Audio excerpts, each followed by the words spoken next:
ओम नमो भगवते वासुदेवाय। ओम नमो भगवते वासुदेवाय। ओम नमो भगवते वासुदेवाय। मुखं करोति वाचालं पंगुं लंघयते गिरिं यत्कृपातमहं वन्दे श्रीगुरुदीनतारिणं परमानन्दमाधवं श्रीचैतन्यमीश्वरम्। नारायणं नमस्कृत्यं नरं चैव नरोत्तमं दैवीं सरस्वतीं व्यासं ततो जयमुदीरयेत्। नष्टप्रायेषु भद्रेषु नित्यं भागवत सेवया भगवती उत्तम श्लोके भक्तिर्भवति नैष्टिकी। हरे कृष्ण कृष्ण कृष्ण हरे हरे, हरे राम राम राम हरे हरे। हरे कृष्णा। आज की कथा का शुभारंभ कर रहे हैं। श्रीमती राधा रानी भगवान श्री कृष्ण पंच तत्व और छठ गोस्वामी जी गुरु शिष्य परंपरा सबको प्रणाम करते हुए प्रभुपाद जी का आशीर्वाद लेते हुए जो हम लगभग 2 जनवरी से इस कथा को शुरू किए थे और विशेष रूप से ये श्रीमद् भागवतम कथा रूप है और हम एक विशेष पुस्तक का उपयोग कर रहे हैं इसको समझने के लिए, वह है श्रीमद् भागवतम कथा रूप। आशा करता हूँ सबके पास ये ग्रंथ, ये पुस्तक भगवान श्री कृष्ण का ग्रंथावतार श्रीमद् भागवतम कथा रूप है। अभी हम वंशावली देख रहे हैं और वंशावली में हम खास करके जो कथा चल रही है वो पुरंजन की कथा चल रही है। और पुरंजन की कथा आने का कारण, क्यों यहाँ तक पहुँचे, किस प्रकार से यहाँ तक पहुँचे, उसके लिए हम थोड़ा सा जो भागवत का वंशावली वृक्ष है उसको एक बार दर्शन कर लेते हैं, उसको एक बार देख लेते हैं और उसके बाद हम थोड़ा सा आज जो कथा है उसको सुचारू रूप से शुरू करेंगे, सही रूप से शुरू करेंगे। तो आप सब लोग यहाँ पर मैं स्क्रीन पर शेयर कर रहा हूँ, एक बार फिर से भागवतम का ये वृक्ष फैमिली ट्री आप देखेंगे, स्क्रीन पे दिख रहा है आपको।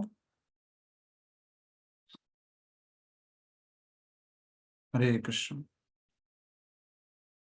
देख पा रहे हैं आप लोग? हाँ प्रभु जी देख रहे हैं। ठीक है जी दिख रहा है। हाँ, तो आप देख सकते हैं यहाँ पर कि जो ब्रह्मा जी थे उनके पुत्र हुए स्वयंभुव मनु, और स्वयंभुव मनु की जो पत्नी थी उनका नाम था शत्रुपा, और उनसे 2 पुत्र और 3 पुत्रियां हुई। 2 पुत्र प्रियव्रता और उत्तानपाद, और 3 पत्नियां आकुति, प्रसूति और देवहूति। तो हमने देवहूति की जो वंशावली है उसके बारे में समझा। देवहूति की शादी कर्दम मुनि से हुई और कर्दम मुनि से उनको जो है एक पुत्र, किसी का माइक ऑन है कृपया करके बंद कर सकते हैं, माइक बंद कर सकते हैं, धन्यवाद। कर्दम मुनि से, सॉरी, कर्दम मुनि और देवहूति के शादी से उनको एक पुत्र हुए और 9 पुत्रियां हुई। 9 पुत्रियों में से 7 पुत्रियां यहाँ पर अलग से देख सकते हैं, और 2 पुत्रियां, एक कला और एक अनुसुईया हुई। और अनुसुईया की शादी अत्रि ऋषि से हुई और उनके 3 ब्रह्मा विष्णु और महेश के अवतार के रूप में 3 पुत्र हुए, सोम, दत्तात्रेय और दुर्वासा मुनि। फिर हमने देखा था जो कला थी उसकी शादी मरीचि से हुई थी, और मरीचि की मरीचि और कला के जो पुत्र हुए वो एक थे कश्यप और एक पूर्णिमा। हमने फिर आगे इसके बारे में यहाँ तक की चर्चा बताई गई थी, जो आगे करके ये चलता रहता है। फिर दूसरी तरफ हमने देखा प्रसूति। प्रसूति की शादी शादी जो है वो किससे हुई? राजा दक्ष से। और राजा दक्ष को एक बेटी प्राप्त हुई। बहुत ही इंपॉर्टेंट कथा इसके बारे में हमने समझी थी, वो है सती। और उसके अलावा राजा दक्ष की ही पुत्रियां हैं, अदिति, दीति, मारुति, और फिर हम देख रहे हैं कि 12 अलग और पुत्रियां। अब इनके अंदर देखा हमने कि सती की शादी जो है भगवान शिव से हुई थी, अदिति की शादी जो है कश्यप ऋषि से हुई, और अदिति से जो भी पुत्र प्राप्त हुए वो सारे हो गए देवता। दीति से जो पुत्र प्राप्त हुए वो हो गए दैत्य। और फिर जो मारुति थी, मूर्ति, सॉरी मारुति नहीं, मूर्ति, मूर्ति और धर्म की शादी हुई, उससे नर नारायण ऋषि प्रकट हुए, जो हम यहाँ पर देख सकते हैं। फिर हमने एक और परंपरा देखी आकुति की, जो कि संक्षिप्त में ही वर्णन था। आकुति की शादी रुचि ऋषि से हुई और उनसे एक दक्षिणा और यज्ञ नामक जो है पुत्र और पुत्री प्राप्त हुए। आपस में आगे जाके इनकी भी शादी होती है, क्योंकि ये एक कपल के रूप में प्रकट हुए थे। फिर हमने देखा था पूरी की पूरी वंशावली में जो सबसे महत्वपूर्ण राजा किनके बारे में समझा था, कौन बताएगा? प्रियव्रता और उत्तानपाद, थोड़ा सा मदद कीजिए मुझे। उत्तानपाद। या अभी हमने प्रियव्रता राजा का डिसेंडेंट्स के बारे में अभी नहीं समझा है, उनकी वंशावली के बारे में अभी हम नहीं समझे हैं। संक्षिप्त में थोड़ी सी जानकारी हुई थी। अब हम जो समझ रहे हैं उत्तानपाद, यहाँ देख सकते हैं राजा उत्तानपाद। ये उत्तानपाद किसके बेटे हैं? स्वयं भुव मनु के। और स्वयं भुव मनु किसके बेटे हैं? सीधे सीधे वो ब्रह्मा जी के पुत्र हैं। उत्तानपाद जो थे उनके शादी हुई सुरुचि से और सुनीति से, और जो सुरुचि थी उनसे जो पुत्र उत्पन्न हुआ उनका नाम था उत्तम, और जो सुनीति थी उनसे जो पुत्र उत्पन्न हुआ उनका नाम है ध्रुव।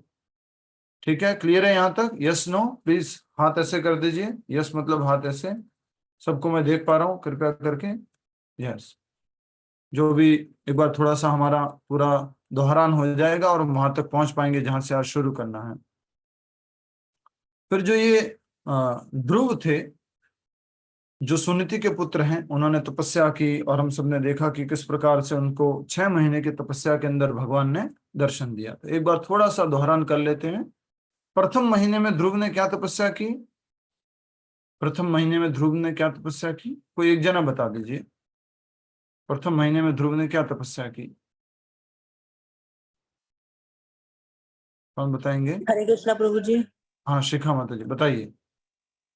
पहले महीने में ध्रुव ने हर तीसरे दिन केवल फल और जंगली बेर खाकर तपस्या करी।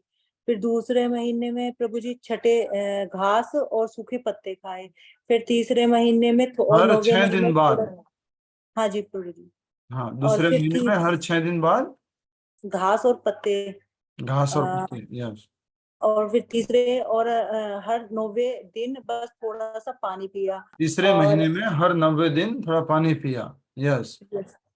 और फिर वो चित्त और भगवान में अपना चित्त लगाया, पूरी तरह से चिंतन किया माता भगवान जी में। मिस कर रहे हैं कुछ पॉइंट, यस ऐड कीजिए। महीने में चौथे श्वास लिया। चौथे महीने में सांस हमने को क्या रोक किया? लिया। हाँ जी, चौथे महीने में ध्रुव ने सांस को रोक लिया। श्वास क्रिया किया। थोड़ा सा गड़बड़ है। 12 दिन का भी कुछ है ना? हाँ जी प्रभु जी, 12 दिन 12 में दिन केवल में एक मात्र बार एक सांस बार? लिया। सांस ले। एक बार हाँ, सांस 12 लिया। दिनों में और एक बार बस सांस बस बस लिया जब एक केवल। जना बोल रहा है तो दूसरे चुप हो सकते हैं, ये कथा का डिसिप्लिन समझे, जिससे कि बहुत सारी आवाजें ना आए। तो 12 दिन में एक बार सांस लिया, फिर उन्होंने अपनी सांस को भी रोक लिया, और इस प्रकार उन्होंने छठे महीने के अंत तक भगवान श्री हरि विष्णु का दर्शन प्राप्त किया, उनसे प्रार्थनाएं की, और भगवान ने उनको ध्रुवलोक दिया। और ध्रुवलोक की प्राप्ति पे उन्होंने अंत में ये भी पूछा था कि मेरी माता का क्या हुआ, तो उनकी माता के बारे में क्या कहा था दिनेश जी, दिनेश गहलोत जी? ध्रुव जी की माता के बारे में क्या कहा? यस। हरे कृष्णा प्रभु जी। हाँ हरे कृष्ण। मैं थोड़ा बिजी था कंप्यूटर में। बताइए, इतना तो बता सकते हैं, ध्रुव जी की माता के बारे में क्या हुआ? ध्रुव जी की उनको माता, उनको भी विष्णु यस, दूत आके लेके चले गए थे विमान में। उनके लिए भी आध्यात्मिक जगत से एक क्या आया? विमान आया था। विमान आया और विमान लेके गया। बहुत सुंदर, हरि बोल। तो इस प्रकार ये ध्रुव महाराज की कथा थी। और जो इससे पहले हमने समझा था उसमें हमने देखा कि सती माता और भगवान शिव जी की राजा दक्ष की कथा थी। फिर हमने देखा कि ध्रुव महाराज जो थे उनके दो पुत्र हुए, एक वत्सर और एक उत्कल। तो जो उत्कल था वो तो आगे क्या बन गया, ब्रह्मचारी। और जो वत्सर था उनकी पत्नी का नाम था स्वारविथि, स्वारविथि। और उनसे जो है 5 पुत्र हुए।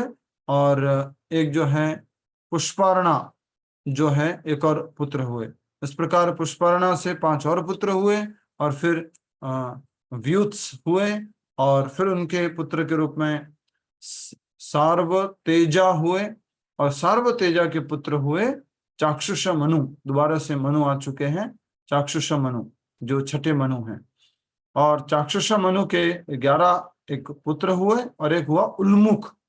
और उल्मुख के 5 पुत्र हुए, उसमें एक और अलग से पुत्र हैं जो यहाँ पे हम वंशावली का चर्चा करें, उसमें हुए राजा अंग। यहाँ से हमारी कथा को हम थोड़ा कनेक्ट कर पाएंगे। तो राजा अंग जो थे उनकी शादी सुनीता से हुई। और सुनीता वो जो पुत्री थी मृत्यु की, डेथ, डॉटर ऑफ डेथ। तो राजा अंग जो है उनकी मृत्यु के बाद कोई शासन करने वाला नहीं था, तो उनके एक पुत्र वेण को राजा बनाया गया। और वेण के अत्याचारी व्यवहार से, अधार्मिक व्यवहार से सब लोग परेशान हो गए। और उन्होंने फिर जो वहां के ब्राह्मण थे, ऋषिगण थे, उन्होंने मीटिंग की और वेण को उन्होंने मार दिया। सब लोग जानते हैं ना, ध्यान दीजिएगा, वेण को मार दिया था। फिर क्या हुआ, बोले कोई शासन करने वाला है नहीं, प्रजा की रक्षा करने वाला है नहीं, एक तरफ जो है ये चोर लुटेरे लूट रहे हैं, राजा कोई है नहीं। तो उन्होंने फिर उनके जो जंगाएं थी उनको चर्निंग किया। उनका हिंदी में क्या बोलेंगे चर्निंग को, उन्होंने उनको मथा से निषाद हुए, सिंफुल रेस, पापमय प्रजाति जो है वो प्रकट हुई, क्योंकि वहीं पर उनका सारा पाप वगैरह था जो कि उनकी माता के द्वारा उनको प्राप्त हुआ था। दूसरी तरफ से जो है उनके हाथों को, उनकी भुजाओं को मथा गया। तो बहुत ही विशेष भगवान के परम भक्त राजा पृथु प्रकट हुए और उनका विवाह अर्ची से हुआ। और अर्ची से विवाह होने के बाद जो है हम देख सकते हैं कि उनके एक विजिताश्व पुत्र हुए। और पृथु महाराज की क्या कथा थी, छोटी सी, नेहा जैन माता जी बताइए, पृथु महाराज की क्या कथा है। यहाँ पर वेण की थोड़ी सी समझ ली हमने, पृथु महाराज की क्या कथा है। पृथु महाराज खुद भगवान के अवतार ही थे। और वो जब आए तो उनकी सब लोग उनको बहुत सब एप्रिसिएशन करने लगे। तो उन्होंने कहा जब मैंने ऐसे कुछ काम किया नहीं है, जब मैं कुछ काम करूंगा तब आप मुझे अप्रिशिएट करना। और फिर उन्होंने पृथ्वी जो कि एक गाय के रूप में थी, उनसे उनका उन्होंने पूरा वो किया। उन्होंने अपने अंदर सब कुछ छुपा लिया था अपने, कि गलत लोग उनका फायदा ना उठा सके। तो उन्होंने पृथ्वी को भी आजाद किया और वहां से सब कुछ किया। और उसके बाद पृथ्वी का नाम पृथु महाराज के उसमें पड़ जाता है, इसलिए उनका नाम पृथ्वी हो जाता है, भूमि देवी का नाम। Yes, very good. तो ये पृथु महाराज की कथा थी। और पृथु महाराज हमने देखा कि परम भक्त थे भगवान के, और उन्होंने 99 अश्वमेघ यज्ञ किए थे। और 99 अश्वमेघ यज्ञ करने के बाद उनका घोड़ा कौन चुरा के लेके चला जाता था, इंद्र जो है वो चोरी कर लेते थे। तो उनका बेटा था पृथु महाराज का, उसका नाम क्या था, विजिताश्व। तो विजिताश्व ने उनको 2-3 बार इस प्रकार से पकड़ने की कोशिश की और दंड देने की कोशिश की, लेकिन वो कैसा वेश धारण करके आते थे, साधु का, ब्राह्मण का, इस प्रकार से वेश धारण करके आते थे। वो कलयुग का प्रारंभ, कलयुग की शुरुआत इस प्रकार से हुई। तो पृथु महाराज के एक विजिताश्व हुए, बाकी और 4 पुत्र हुए। फिर विजिताश्व से कौन हुए, हवीरधान, 3 और पुत्र हुए। हवीरधान से कौन हुए, कितने पुत्र हुए, हवीरधान से 6 प्रभु। यस, 6 पुत्र हुए। उसमें से एक प्रमुख थे, वो थे प्राचीन बर्हिषत या प्राचीन बर्ही या प्रजापति, तो वो प्रजापति, हाँ, यस, वहिषत। हाँ बर्हिषत, बर्हिषत, यहाँ बर्हिषत करके वर्णन है। तो बर्हिषत हुए और उनको ही क्या कहा जा रहा है, प्रजापति या प्राचीन बर्हिषत। और इन प्राचीन बर्ही के कितने पुत्र हुए? यस, राजेंद्र प्रभु जी प्रसाद 10 पुत्र हुए। हाँ, जिनसे पूछा जाए वो जवाब देंगे। Yes, Rajendra Prasad ji, mic unmute करके। एक तो ज्येष्ठ पुत्र थे विजयस्वात का अंतर्धान हुए थे उनके, और ध्यान नहीं आ रहा प्रभु जी। शिखंडिनी जी उनकी पत्नी थी, उनसे 3 पुत्र हुए थे। नहीं, आप पाप थोड़ा मानो पीछे चले गए, हम आगे बात कर रहे हैं। ओके, विजिताश्व जो है 10 उनको पुत्र हुए थे अंतर्धान के उनके। नाम से भी जाना जाता था, और उनके एक प्रिय पुत्र हुए हविर्धान, और हविर्धान के साथ में 3 और भाई थे। और हविर्धान के जो हैं एक पुत्र हुए, उनका नाम है प्राचीन बर्हिषित, और बाकी और 5 भाई थे।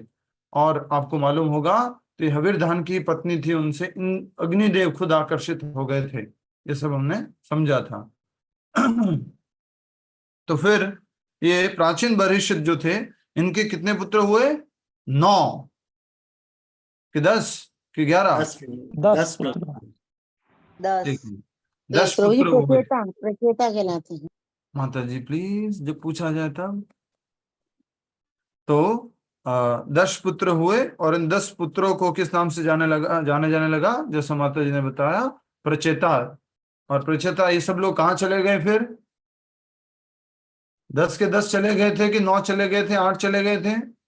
10 चले गए। 10 गए थे हाँ, तपस्या करने के लिए। रुको, जब पूछो ना, जिससे पूछो वो जवाब दिया करो। तो 10 के 10 जो है तपस्या करने के लिए चले गए। वहां पर सुंदर वन था, और वहीं पर उनको कुछ ध्वनि सुनाई दे रही थी, बहुत सुंदर। और वहां पर उस तालाब में से प्रकट हुए भगवान शिव, और उनकी भक्ति की इच्छा को देख करके उन्होंने उनको एक विशेष निर्देशन दिया। उस निर्देशन को रुद्र गीत के नाम से भी जाना जाता है। और उन्होंने बताया कि जो भगवान श्री कृष्ण के भक्त हैं वो मुझे बहुत प्रिय है, बहुत प्रिय है। इस प्रकार से हमने देखा। और ये जो प्राचीन बर्हिषित जो थे, उनके पुत्र प्रचेता कितने समय के लिए तपस्या करने लग गए थे? पानी के अंदर। यस, 10,000 इंदिरा मवाडिया माता जी, इंदिरा मवाडिया माता जी 10,000 वर्ष 10,000 वर्ष तक पानी में तपस्या करेंगे। अच्छा, फिर नारद मुनि किसको मिले? 1 मिनट पूछूंगा, उसको जवाब देना है। नीपा गांधी माता जी, फिर नारद मुनि किनको मिले? यस, नीपा गांधी माता जी, माइक अनम्यूट करके।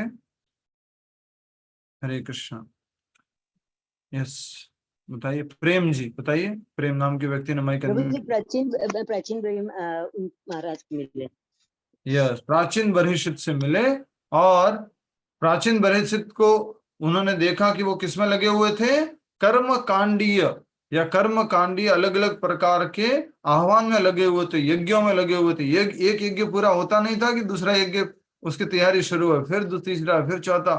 पर उनका उद्देश्य क्या रहता था? जयलक्ष्मी माता जी, ये सब यज्ञ करने के पीछे हमारे कथा के वरिष्ठ भक्त श्रीमती जयलक्ष्मी माता जी।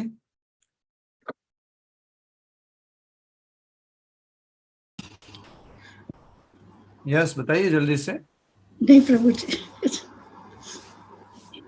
कोई बात नहीं। अल्पा माता जी।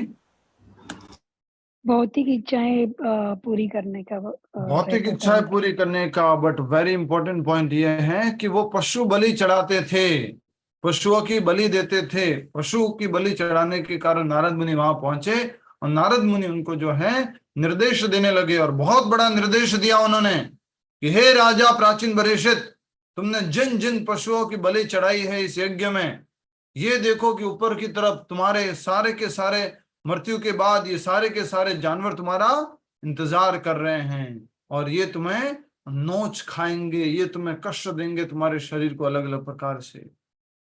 और इसी बात को फिर आगे समझाने के लिए एक तरफ तो शुद्ध भक्ति में लगे हुए उनके 10 के 10 पुत्र, और ये किस में लग गए? कर्म कांड में लग गए। अच्छे मन के थे, धार्मिक थे, सब कुछ अच्छा था, लेकिन कर्म कांड, ये जो पूजा पाठ है, आराधना है, जो यज्ञ आदि है, उसमें लग गए।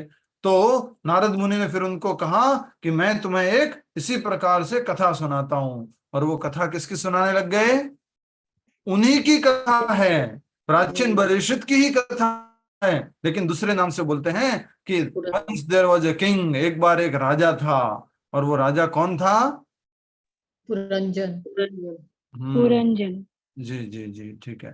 तो वो राजा स्वयं पुरंजन थे, और राजा पुरंजन जो है वो भ्रमण कर रहे थे अपने राज्य में इधर से उधर। उस समय वहां पर कौन पहुंच जाता है घूमते हुए घूमते हुए? यस, मैं पूछूंगा, वो जवाब देंगे। प्रियंका माता जी, जल्दी से। शक्ल बिगाड़ने से कुछ होगा नहीं ना? ठीक है। यस, डॉक्टर नीलम माता जी। बाकी सब लोग भी वीडियो ऑन करके बैठिए, आपसे निवेदन है, और प्रतिदिन कथा में सही समय पर आकर के भाग ले। यस, प्रभा माता जी। एक स्त्री मिलती है पुरंजनी। यस, एक पुरंजनी मिली थी। उस पुरंजनी के बारे में क्या कहा गया? वो कैसी दिख रही थी? बताइए प्रभा माता जी। प्रभु जी, वो जो पुरंजनी थी तो बहुत ही सुंदर थी, और चारों तरफ जो है वो उसके मतलब कटाक्ष रूपी उसके सुंदरता का वर्णन किया है उसको पूरी तरह से। तो पुरंजन उस युवती पर मुग्ध हो जाता है, और उसकी तारीफ करते हुए उनसे कहता है कि तुम कौन हो, कहाँ से आई हो, तुम्हारे पिता कौन है, और तुम क्यों यहाँ पर घूम रही हो। तो वो जो है वो कहती हैं कि मुझे खुद नहीं जानती कि मैं कहाँ कौन हूँ, और मैं कहाँ से आई हूँ, और मेरा स्वामी कौन है। इस तरह से पुरंजनी जो है, और पुरंजनी और पुरंजन आपस में बातें करते हैं, और दोनों फिर बाद में शादी कर लेते हैं। बहुत बढ़िया, बहुत बहुत धन्यवाद, आपने शादी करवाई पुरंजन और पुरंजनी की, धन्यवाद। तो पुरंजन कौन है? पुरंजन वो राजा है। और क्या कहेंगे? पुरंजन, पुरंजन। तो पुर किसको कहा गया है? पुर किसको कहा गया है? शरीर शरीर, और उसमें शरीर। रंजन करने वाली कौन है? जीवात्मा। जीवात्मा। तो ये पुरंजनी कौन है? अच्छे से समझ लीजिए सभी भक्त लोग। कुछ लोग किताब में आके बड़ी बड़ी करके देख रहे हैं। अभी मैं किताब में से कुछ नहीं पढ़ रहा ना, अभी थोड़ा इधर देख लो। तो पुरंजनी कौन है? ये बुद्धि। हम सब लोग पुरंजन हैं। पुर नामक इस शरीर में 9 द्वारे पुरे देही, 9 द्वारों वाले इस शहर में हम रहते हैं, ये आत्मा रहती है। और इसका संपर्क किससे है? भौतिक बुद्धि से है। यहाँ पर बहुत अच्छे से समझना है। तो पुरंजनी कैसे तैयार होके आई? बहुत सुंदर, ऐसा डिस्क्रिप्शन दिया कि दोबारा पढ़ा नहीं जाएगा, तो आप लोग पढ़ लीजिएगा। तो पुरंजनी जो है बहुत सुंदर तैयार होके आई, और सिर के ऊपर उनके क्या थे? एक 5 फन वाले नाग था, और 10 उनके क्या थे? सोल्जर थे। और उन सोल्जरों के पीछे और क्या थे? बहुत बड़ी अलग अलग प्रकार की सेनाएं थी। 10 इंद्रियां हो गई, और वो सेनाएं क्या थी? उसके पीछे अलग अलग प्रकार के विचार। ये सब किसकी बात हो रही है? हम सब की बात हो रही है। हम सब लोग पुरंजन हैं, और पुरंजनी हमेशा हम पुरंजनी के साथ रहते हैं। पुरंजनी कौन? पुरंजनी कौन? बुद्धि। भौतिक बुद्धि। ठीक है, अब थोड़ा सा समझने का प्रयास करेंगे। इस प्रकार पुरंजन जो है आकर्षित हो गया, और पुरंजन जो है पुरंजनी के साथ रहने लगा। बहुत प्रकार से उसने इंद्रिय भोग किया पुरंजनी के साथ। एक बार ऐसे ही फिर उसको इच्छा हुई तो बाहर शिकार करने के लिए निकल गया। ये वाली पुरंजनी को इधर ही छोड़ दिया, वहां कोई और पुरंजनी ढूंढने लग गया। यहाँ पर थोड़ा सा मुझे क्लैरिटी नहीं हुई थी, अब क्लैरिटी हुई है, तो वो थोड़ा सा दोबारा से बता रहा हूं मैं।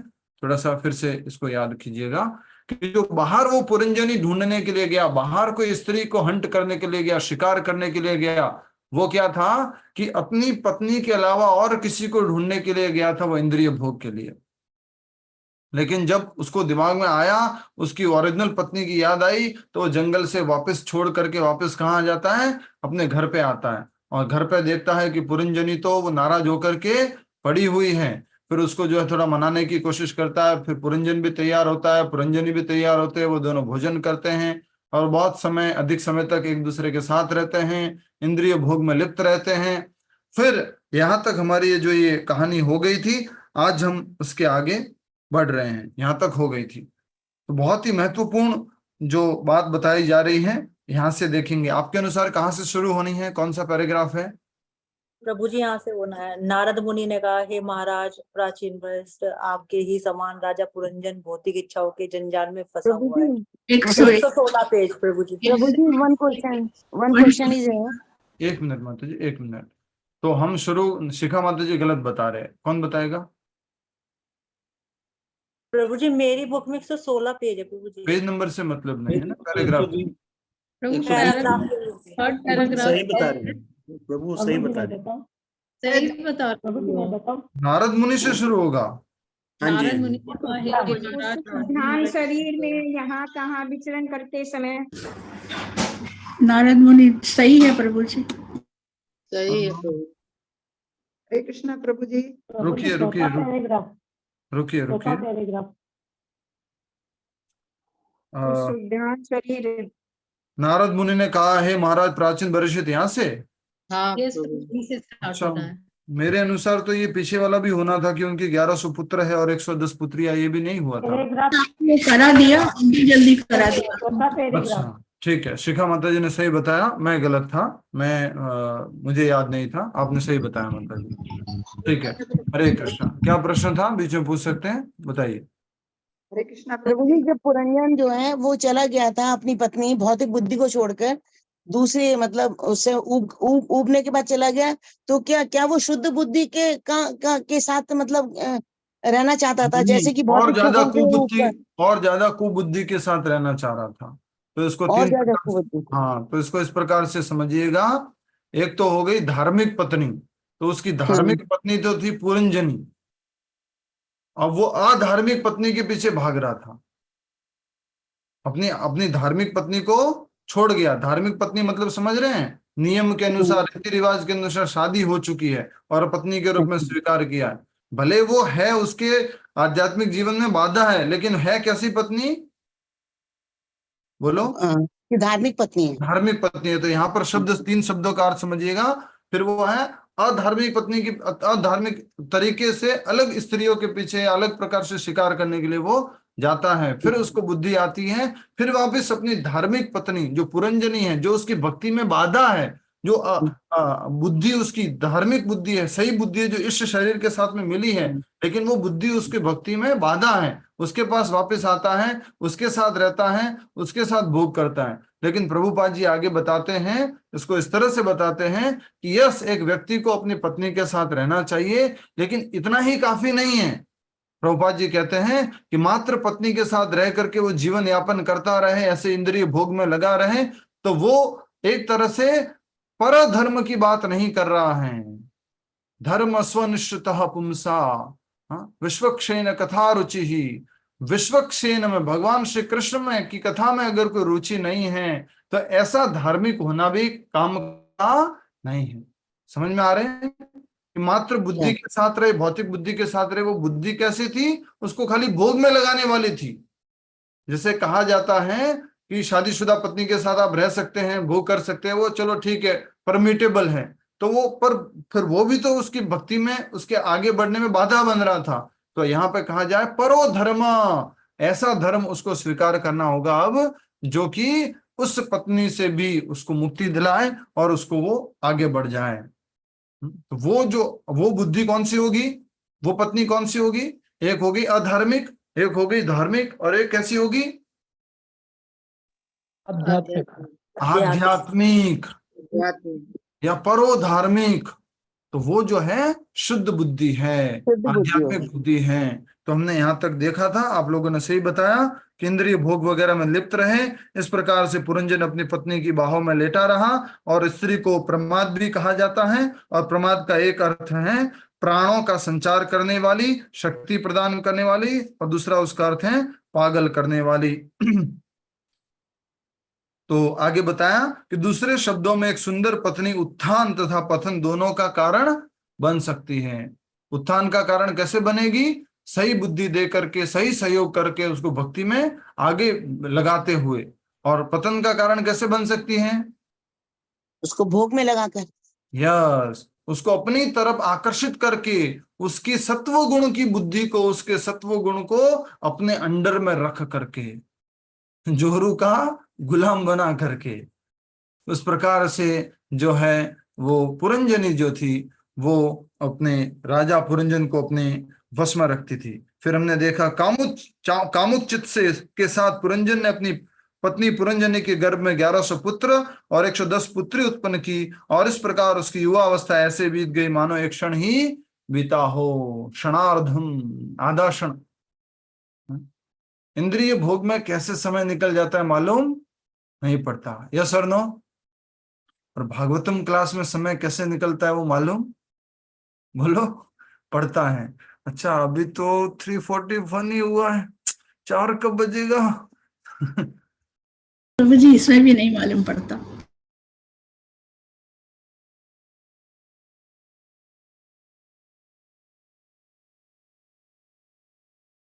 नहीं है, टीवी देखो, मूवी देखो, खाना पीना करो, उसमें टाइम ऐसे ही निकल जाता है, मालूम ही नहीं पड़ता। और देखिए आप में से जो लोग 50+ उम्र वाले हैं वो लोग क्या कहेंगे, प्रभु जी याद करो, मैंने एक डायलॉग बताया था प्रभुपाद जी के शिष्य का, जो 50-60 साल प्लस थे, उनसे पूछा गया प्रभु जी आपका जिंदगी इतनी उम्र हो गई, कैसे हुआ, क्या हुआ? तो उन्होंने क्या बोला था, किसको याद आ रहा है? कथा में बताया था मैंने,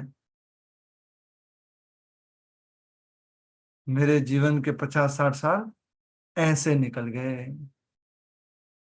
बोलो, क्या आप लोग भी ऐसा समझते हो, ऐसा समझ पा रहे हो? सोच रहे थे कि ऐसा जीवन करेंगे, ऐसा होगा, वैसा होगा, पर जिंदगी के 50-60 साल कैसे निकल गए? इशारा करो सभी लोग, ऐसे निकल गए और वापस नहीं आते हैं। दुनिया में सबसे मूल्यवान वस्तु, सबसे मूल्यवान वो क्या है? ये समय है। तो हम ये जो कथा कर रहे हैं, ये कथा का उद्देश्य कथा करना है, ज्यादा डिटेलिंग वगैरह सब बाद की बात है, मुख्य रूप से भक्ति करना है, नाम जप करना है। हाँ, तो आगे बढ़ते हैं। तो इस प्रकार से ये पुरंजन का समय निकलता गया। फिर अपने वंश को बढ़ाने की इच्छा से पुरंजन ने अपने सब बच्चों का विवाह कर दिया, जिससे शीघ्र पंचाल नगरी उसके पोते नातियों से भर जाए। अच्छा, शादी हो गई, बच्चे हो गए, मतलब क्या? बहुत सारी इच्छाएं होगी, इच्छाओं की भी इच्छाएं होगी, और वो कर्म बंधन में और फंस गया और काम करने लग गया। इस प्रकार से वह नगर पुरंजन के शरीर का प्रतिनिधित्व करता है और उसके पुत्र और पौत्र पाप एवं पुण्य कर्मों के फलों का, ये पुत्र और पौत्र नाती ये सब पाप कर्म के फल हैं। दूसरे शब्दों में, जब जीवात्मा मैथुन जीवन से आकर्षित हो जाता है तो वह सैकड़ों हजारों कर्मों तथा उनके कर्म फलों में बंध जाता है, अलग अलग प्रकार के कर्म बंधन में फंस जाता है। हम सब लोग किस में फंसे हुए हैं? बंधन में। भगवत गीता क्लास में हमने अच्छे से बताया है, हम कर्म बंधन में फंसे हुए हैं, और इस कर्म बंधन को कौन काटेगा?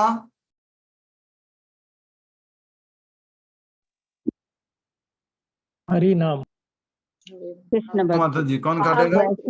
वैष्णवों का संग, कृष्ण भक्ति, हरि नाम कीर्तन, कर्म हरि नाम का कीर्तन। इस कर्म बंधन को, इस कर्मों की गठरी को आध्यात्मिक कर्म काटेगा। जैसे हम बता चुके क्लास में, लोहे को कौन काटता है? लोहा काटता है। तो उस प्रकार इस कर्मों की गठरी को कभी सोचेंगे ना तो कितना कितना कर्म किया मालूम नहीं, कैसे शुद्ध भक्त बनते होंगे, कैसे प्योर डिवोटी बनते होंगे, कितनी भक्ति करनी होती होगी, कुछ समझ में नहीं आ रहा है। इस कर्मों की गठरी को कौन काट सकता है? आध्यात्मिक कर्म। और आध्यात्मिक कर्म क्या है? जैसे कि भगवत गीता पढ़ना, भागवतम आदि पढ़ना, श्रवण करना, नाम जप करना, प्रसाद पाना, धार्मिक स्थल आदि दर्शनों पर जाना, प्रभुपाद जी के आदेश को पालन करना, बुक डिस्ट्रीब्यूशन करना, हरे कृष्ण महामंत्र का संकीर्तन ऑर्गेनाइज करवाना, सब भक्तों को इस कृष्ण भावनामृत से जोड़ना, ये भक्तिमय कर्म है। और इस भक्तिमय कर्मों से हम क्या काट सकते हैं? कर्म बंधन को। तो इस प्रकार से हमने देखा कि जो व्यक्ति है वो कर्म बंधन के इस जाल में फंसा हुआ है। जैसे जैसे उसके पुत्र पौत्र बड़े होने लगे, वे मिलकर पुरंजन की उस धन संपत्ति को व्यर्थ कार्यों में लुटाने लगे, जिससे वह बहुत अधिक आसक्त था, तो हमारा जो भी कुछ धन संपत्ति है, पैसा है, वो पाप कर्मों के कारण क्या हो जाएगा? धीरे धीरे बोलो, क्या हो जाएगा? इशारा करो उषा माता जी। पाप कर्मों के कारण धीरे धीरे क्षीण होता जाएगा, खत्म होता जाएगा। अब आज जो है हम वहां से पढ़ रहे हैं जहां आप सब लोगों ने बताया कि यहाँ से हमें वहां से पढ़ना है, और कुछ टॉपिक वगैरह रह गया हो तो अंत में थोड़ा सा हमें याद दिला दीजिएगा। नारद मुनि ने कहा, हे महाराज प्राचीन बहिष्यत। अच्छा एक बात बताओ, ये मूल रूप से चर्चा किस किस के बीच में चल रही है सुशील कुमार जी? मूल रूप से ओरिजिनली ये प्रभु सूत गोस्वामी शौनक ऋषि को बता रहे हैं। मूल रूप से किस किस में चल रही है? सुखदेव गोस्वामी और राजा स्वामी और परीक्षित के परीक्षित, बीच में। और जहाँ सूत गोस्वामी, हाँ, और उसी चर्चा को फिर कौन बता रहे हैं? सूत गोस्वामी शौनक आदि ऋषि को। और शौनक आदि ऋषि को सूत गोस्वामी किसकी चर्चा बता रहे हैं? विदुर जी और मैत्रेय मुनि की चर्चा। और विदुर जी और मैत्रेय मुनि की चर्चा को और अंदर जाए तो कौन बता रहा है? नारद मुनि और प्राचीन बहिष्यत की चर्चा चल रही है। हरि बोल। ये प्राचीन बहिष्यत से नारद मुनि बात कर रहे हैं, महाराज प्राचीन बहिष्यत, आपके ही समान राजा पुरंजन भौतिक इच्छाओं के जंजाल में फंसा हुआ था। परिणाम स्वरूप वह यज्ञों के द्वारा अनेक देवी देवताओं की पूजा करता और पशु बलि से जुड़े होने के कारण इनमें से अधिकांश यज्ञ अत्यंत जघन्य थे। पशु बलि वाले यज्ञ करता था जो जघन्य थे, जो कि वो सोचता था कि मैं जो है अपने कर्मों के बंधन से, इस जंजाल से फंस जाऊंगा। कल का मेरा रियलाइजेशन थोड़ा सा आपको शेयर करना चाहूंगा। जो कथा में मैं कल किसी परिवार में गया था, तो उनके बच्चों को मैं थोड़ा सा 5-7 साल से जानता हूं, और उनको बोला मैंने कि भक्ति करो, नाम जप करो, भक्ति करो, नाम जप करो। उस टाइम में वो 12वीं क्लास में या फर्स्ट ईयर में पढ़ते थे। अब धीरे धीरे वो बड़े हो गए हैं, और वो इतना बढ़ गए हैं कि अब वो खुद अपने पिताजी की बहुत बड़ी कंपनी ज्वाइन कर चुके हैं। तो उनसे मैंने कहा एक बहुत सुंदर बात, आप सब लोग भी ध्यान दीजिएगा। कभी अभी आप जंजाल में एंटर कर रहे हो, आप माया जाल में, आप बड़े से नेटवर्क में, जंजाल में फंसने जा रहे हो। कौन फंसने जा रहा है? बोलो, कौन फंसने जा रहा है? उनके बच्चे लोग, उनके बच्चे। अब वो किस में लग गए हैं? कंपनी में। और कंपनी में फिर क्या होगा? काम होगा, ये अप्स एंड डाउन्स होंगे, लाभ आएगा, लोभ होगा, बहुत सारे लोग होंगे, अप्रिसिएशन मिलेगा, लोग अप्रिशिएट करेंगे, पोजीशंस मिलेगी। जंजाल में घुसते जा रहे हो।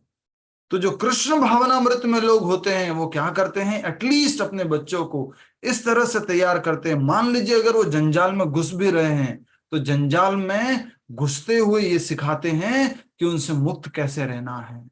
अगर परेशानी में आ जाओ, अगर समस्या में आ जाओ, तो इस बंधन से मुक्त कैसे होना है, परेशान नहीं होना है, गलत निर्णय पे नहीं जाना है।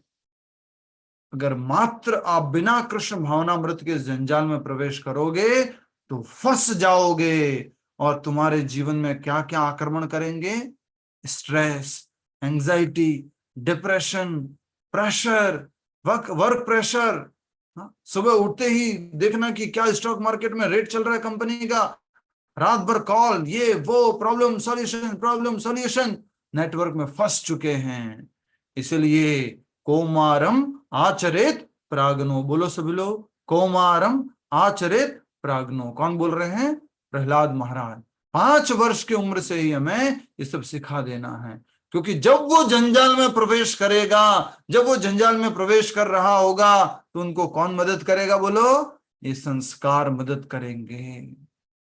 ये बहुत इंपॉर्टेंट बात है। ये हमने उनको कहा कि आपके पिताजी, आपके माताजी तो बचपन में बहुत संस्कार ले लिए थे, इतना बड़ा एम्पायर खड़ा करने के बाद भी जंजाल में नहीं फंसे बुरी तरह से। पर हम लोगों ने तो ये, आप लोगों ने आप संस्कार नहीं ग्रहण किए तो फंस जाओगे। इसलिए माला जप किया करो, भगवत गीता पढ़ा करो। आप सब भी जो पिताजी है, दादाजी है, दादी जी हैं, उन सबको अपने बच्चों को ये बताना, ऐसे ही समझाना। अगर सीधा सीधा नहीं समझाओ ना, ऐसे ही समझाना। बेटा एक बार ना एक आदमी था, वो जंगल में जा रहा था, तो जंगल में जाने से पहले ना वहां जंगल के द्वार पे एक व्यक्ति खड़ा था। वो व्यक्ति और कोई नहीं था, उसका दादाजी था। कौन था बोलो? दादाजी। और जो अगर फादर है तो बोल देना फादर था। तो उसने बोला कि बेटा जंगल में जा रहे हैं, लेकिन देख ये भात लेके जा साथ में, और ये जंगल में ऐसी ऐसी समस्या आएगी, उसको ऐसे ऐसे डील कर लेना, ऐसे बाहर निकल जाना, अगर कुछ हो जाए तो ऐसे जो है आवाज लगाना, ऐसे करके जो है उसको बताता है। लेकिन वो बच्चा सुनता, बोलो इशारा करो, वो बच्चा सुनता नहीं, ऐसे ही घुस जाता, अरे ये क्या है, मैं तो इजी है मेरे लिए, कुछ भी नहीं है, और फंस जाता है। वैसे ही आप सब लोगों को अपने बच्चों को इस तरह से गाइडेंस देनी है, बताना है कि आगे नेटवर्क है पूरा बहुत बड़ा जिसमें फंस जाने वाले हैं। ठीक है, तो ये प्राचीन बरिष्ठ जो है उस वो पूरी तरह से फंस चुका था और अलग अलग प्रकार की पशु बलि वगैरह कर रहा था, जो कि जघन्य था। नारद मुनि एक वैष्णव थे, वे यज्ञों के नाम पर हो रहे इस पशुवध को रोकना चाहते थे। उनका मुख्य उद्देश्य क्या था इतनी बड़ी पुरंजन और पुरंजनी की कहानी सुनाने के पीछे? उनको क्या रस आ रहा होगा पति पत्नी का अंदर का डिटेल को बताने में, ये वो सब उनका उद्देश्य था इस प्राचीन बहिष्ठ को उससे मुक्त करना। और भी थोड़ा अगर विचार करें, नारद मुनि जो है बात कर रहे, ठीक बात है, ओ सुखदेव गोस्वामी और परीक्षित महाराज जिनके पास मात्र 7 दिन बचे थे, उनको ये चर्चा सुनने का क्या फायदा? सूत गोस्वामी और इतने शौनक आदि ऋषिगण बैठे हुए, उनको ये चर्चा सुनने का क्या फायदा? सबके जीवन को रिलेट करती है ये कथा, नारद मुनि ने बताई। ठीक है, नारद मुनि एक वैष्णव थे, वे यज्ञों के नाम पर हो रहे इस पशुवध को रोकना चाहते थे। ऐसे अनुष्ठान तमोगुण में होते हैं और परम धर्म के वर्ग में नहीं आते। इन्हें करने से व्यक्ति जीवन के चरम लक्ष्य को भूल जाता है। भगवत गीता में इसी तरह का श्लोक है। क्या श्लोक है? ये कर्मकांडीय प्रोसेस को क्या बताया गया भगवत गीता में? अलग अलग प्रकार के कर्मकांड, ये करोगे तो ये मिलेगा, ये करोगे तो स्वर्ग जाओगे, ये करोगे तो ऐसा भोग मिलेगा। क्या बोला है उसको? अलंकारों क्या बात है वंदना गुप्ता माता जी, वेरी नाइस। अलंकारमयी भाषा, ऑफर, याम इमाम पुष्पिताम वाचम, ऑफर है, ऑफर। शास्त्रों में भी क्या है? ऑफर है। जैसे मान लीजिए अभी तक जो हमने ये अध्याय पढ़े हैं, 21 अध्याय, और 21 अध्याय में से किसी एक अध्याय में ये लिखा हुआ होता, इस अध्याय को जो प्रतिदिन पढ़ेगा उसको जो है कभी जीवन में गरीबी नहीं आएगी, उसके बच्चे सुखी रहेंगे, अच्छा एजुकेशन मिलेगा, और उसके बच्चों की जल्दी से शादी हो जाएगी, और उसके पति हमेशा लंबी उम्र को प्राप्त होंगे। आप में से ज्यादातर लोग प्रतिदिन उस अध्याय का अध्ययन करते? यस और नो बोलो, यस और नो? नो वाले भी हैं हम लोग करते, क्योंकि हम लोगों को क्या पसंद है? Flowery language. अच्छा ये मिलेगा, नहीं नहीं प्रभु जी है ना, मैं मेरे लिए नहीं पढ़ रही थी, मैं तो मेरे बच्चों के लिए पढ़ती हूँ, मेरे बच्चे परिवार का ध्यान रखने के लिए पढ़ती हूँ। हम सब लोग इसी भाषा से आकर्षित है। अलंकारमयी भाषा, offer, buy 1 get 2, buy 1 get 1 तो सुना था, buy 1 get 2, summer special offer, summer holidays, हम आकर्षित हो जाते हैं। अब आइए आगे बढ़ते हैं। अंततः जीवन भर ऐसे कर्म कांडों तथा अपने परिवार से अत्यधिक आसक्त रहकर राजा पुरंजन जीवन की उस दहलीज पर पहुंच गया जो भौतिक वस्तुओं में अनुरक्त लोगों को बिल्कुल प्रिय नहीं है। वो क्या चीज है बोलो? भौतिक, भौतिक जीवन में जो बुढ़ापा, या जो इंद्रिय भोग में लिप्त व्यक्ति है, जिसको खाना है, अच्छा दिखना है, अच्छा पहनना है, घूमना है और मौज मस्ती करनी है, उसको क्या नहीं चाहिए? बुढ़ापा। तो जितने भी भौतिक दुनिया में लोग हैं वो सब लोग क्या नहीं चाहते? बुढ़ापा। बिल्कुल मतलब खिन्न है उसको बुढ़ापे से। तो इसलिए आज देखा जाता है कि जवान बेटे बेटियां या बेटा और बहू जो बूढ़े माँ बाप होते हैं उनको अनाथ आश्रय भेज देते हैं, या फिर वो जो है उनको पीटते हैं, मारते हैं, किसी और घर पे उनको स्टे करवाते हैं। इस प्रकार की बहुत सारी हमें चीजें सुनने को मिलती हैं। ठीक है, तो भौतिक दुनिया में जो व्यक्ति हैं पुरंजन, और उस पुरंजन की तुलना हमारे से भी की जा सकती है, और कहा जा रहा है कि जीवन के उस दहलीज पर पहुंच गया जो भौतिक वस्तुओं में अनुरक्त लोगों को बिल्कुल प्रिय नहीं है। जिनको भी नहीं समझ में आया पूछ लेना, प्लीज अच्छे से समझा करो। आप प्रतिदिन आते हो, अच्छे से आते हो, टाइम पर भी आया करो, अच्छे से भाग लिया करो, तो ये पूछ लिया करो अगर कुछ समझ में नहीं आए। तो भौतिक वस्तुओं में जो व्यक्ति अनुरक्त है, लगा हुआ है, उसको बिल्कुल भी प्रिय नहीं है क्या? बुढ़ापन। नेक्स्ट, चंडवेग नामक एक गंधर्व है। चंडवेग अर्थात जो प्रचंड वेग से कार्य करता है, अथवा काल। धीरे धीरे व्यक्ति कितना भी इंद्रिय भोग करता रहे, कितना भी इंद्रिय भोग करता रहे, जीवन में किसका आक्रमण हो जाता है? बोलो, काल का। उम्र हो जाती है।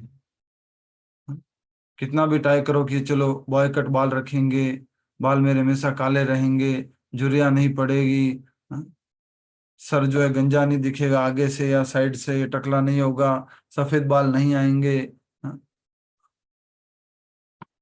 होना ही होना है। काल का आक्रमण हो जाता है, और कितनी तेजी से आता है मालूम नहीं, इसलिए उसको क्या बोला गया है? चंड वेग, जो प्रचंड वेग से आता है। इसलिए वो प्रभु जी ने क्या बोला था, मेरी जिंदगी के 50 साल 60 साल कैसे निकल गए? इशारा करो, ऐसे निकल गए, ऐसे। तो कह रहे हैं कि प्रचंड वेग से कार्य करता है, अथवा काल, जो 360 अत्यंत शक्तिशाली सैनिकों, और 360 क्या है? दिन, और तथा उनकी गंधर्वियों रात्रि के माध्यम से व्यक्ति की आयु तथा भोग करने की क्षमता को लूटता रहता है। जब बुढ़ा हो जाता है तो व्यक्ति ज्यादा खा सकता है क्या? बोलो, ज्यादा कुछ भोग कर सकता है क्या? ज्यादा चल सकता है क्या? पहाड़ कूद सकता है क्या? नहीं। नहीं कर सकता। तो ऑटोमेटिकली ये दिन और रात, गंधर्व और गंधर्विया उसके जीवन पर आक्रमण करती है काल के रूप में, और क्या हो जाता है? उसकी आयु कम हो जाती है, उसकी जो भोग करने की क्षमता है वो भी क्या हो जाती है? कम हो जाती है। कान से सुनाई ज्यादा देने लगता है, राइट? जयलक्ष्मी माता जी बोल रहे, हाँ। कम कम सुनने होगा देने लगता है, आंखों से कम कम दिखाई दिखता देने है। लगता है, जीवा से स्वाद कम आने लगता है, बुढ़ापा। दांत भी झड़ जाते हैं।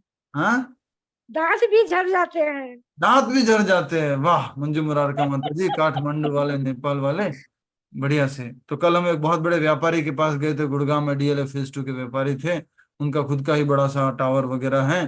तो वो ऐसे बात कर रहे थे, हरे कृष्णा कैसे हैं आप, हाँ क्या चल रहा है आपका? मैंने बोला क्या हुआ, आपके दांत कहाँ गए?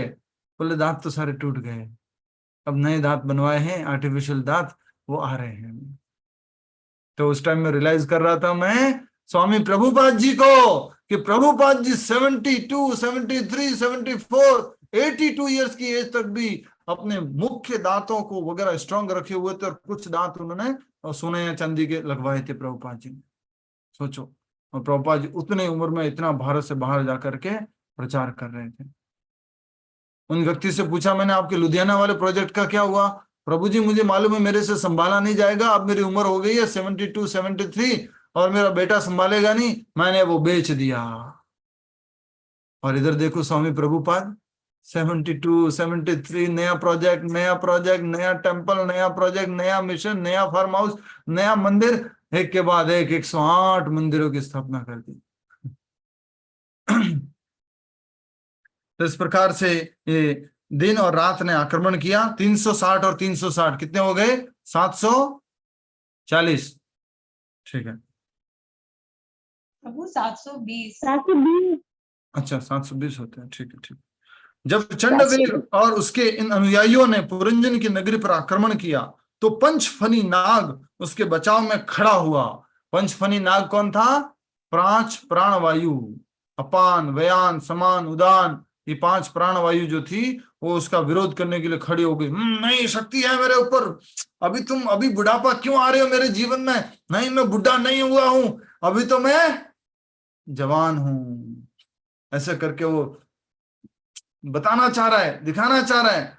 लेकिन फिर कहा जा रहा है,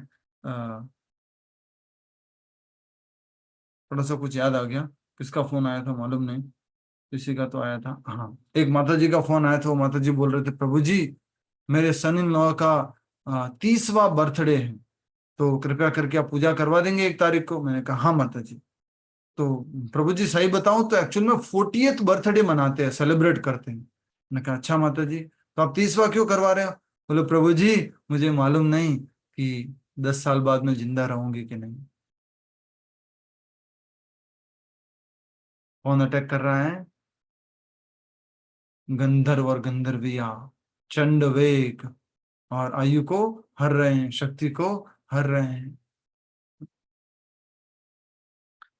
जब चंडवेग और उसके अनुयायियों ने पुरंजन की नगरी पर आक्रमण किया तो पंचफनी नाग उसके बचाव में उठ खड़ा हुआ। नगर का सेनापति तथा संरक्षण होने के नाते वह सर्प अकेला इन 720 गंधर्वों से युद्ध करता रहा और धीरे धीरे उसका बल क्षीण हो गया। कब तक लड़ाई करेंगे, कब तक जवान रहने का प्रयास करेंगे, खत्म हो गया।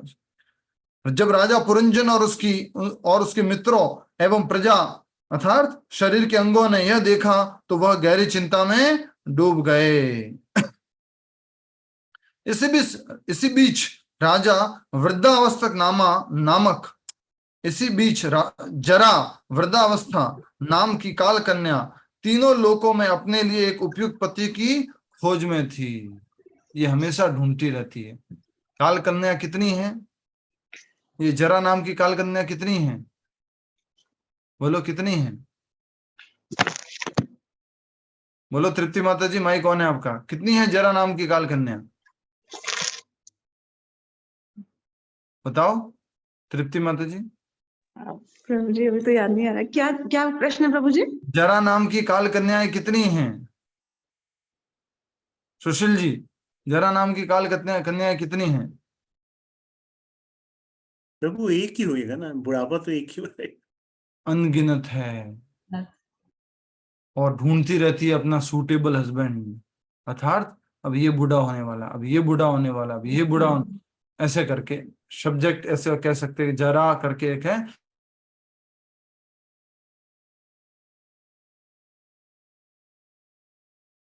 करके आजकल के जो लोग हैं, हम लोग जवान लोग जो भी कहने वाले 20 साल 25 साल 30 वाले, वो लोग क्या सोचते हैं, मेरे ऊपर तो ये जरा आएगी नहीं, मैं तो बुढ़ा होऊंगा ही नहीं, मैं तो बुढ़िया कभी नहीं दिखूंगी, तू बुढ़ी, तू जा, तू मेरी सास, तू बुढ़ी, मैं कभी नहीं बुढ़ी होने वाली।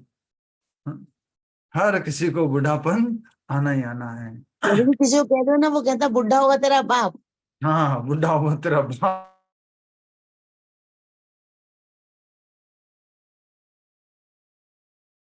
कि इस बीच जरा वृद्धावस्था नाम की काल कन्या तीनों लोकों में अपने लिए उपयुक्त पति की खोज में थी। यद्यपि कोई भी उसे नहीं चाहता था, वह किसी भी व्यक्ति से विवाह करने के लिए तैयार थी। जरा को कोई नहीं चाहता है, बुढ़ी उस औरत को शादी करना कोई नहीं चाहता है। उसको गले लगाते ही क्या हो जाएंगे, हम भी बुढ़े हो जाएंगे, तो कोई नहीं चाहता है। जरा नाम की पत्नी उस लड़की से कोई शादी नहीं करना चाहता है।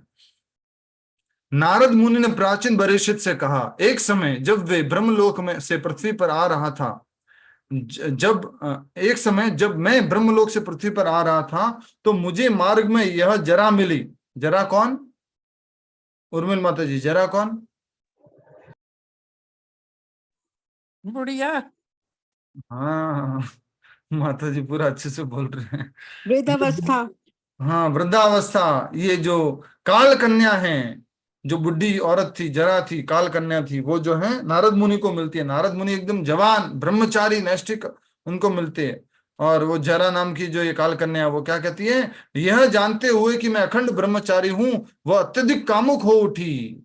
जरा थी, बुढ़ापन मतलब कामुक हो गई, मतलब नहीं ये इतना जवान क्यों दिख रहा है, मुझे इसको लगना है।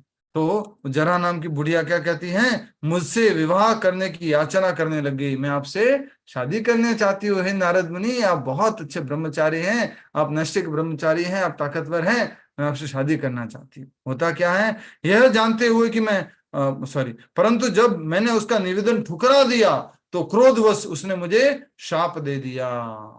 इसी प्रकार का शाप अर्जुन को मिला था। अर्जुन जब स्वर्ग लोक में गया था तो कौन थी वहां पर? उर्वशी। तो उर्वशी तो क्या है कि वो स्वर्ग लोक में क्या होता है कि उम्र नहीं बढ़ती है, मतलब ऐसे बुढ़ा वगैरह नहीं दिखते हैं, हमेशा जवान रहते हैं। तो उर्वशी बहुत उम्र की थी, इंद्र भी बहुत उम्र के थे, लेकिन अर्जुन जो है वहां गया तो उर्वशी उनसे आकर्षित हो जाती है। उर्वशी क्या कहती है कि मैं तुमसे विवाह करना चाहती हूँ। तो अर्जुन क्या कहता है, माते प्रणाम, आप तो माँ की उम्र के हैं, मुझे माफ कीजिए, आप मेरी माता हैं।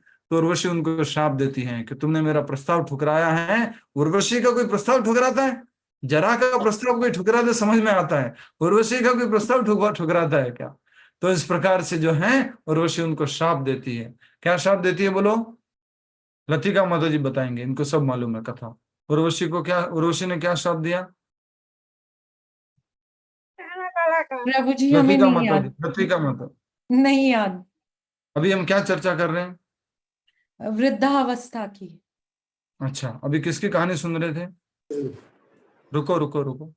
नारद मुनि अच्छा, और अभी लेटेस्ट लास्ट में किसकी बात कर रहे थे हम? नारद मुनि की। किसने किसको श्राप दिया? मैंने क्या प्रश्न पूछा आपको? उर्वशी ने अर्जुन को क्या श्राप दिया? हाँ, तो ये उर्वशी अर्जुन कहाँ से आ गए? प्रभु जी आप एग्जाम्पल दे रहे थे अभी क्या? कि नारद मुनि इनको उन्होंने श्राप दे दिया क्योंकि उन्होंने विवाह करने से उसे ठुकरा दिया था।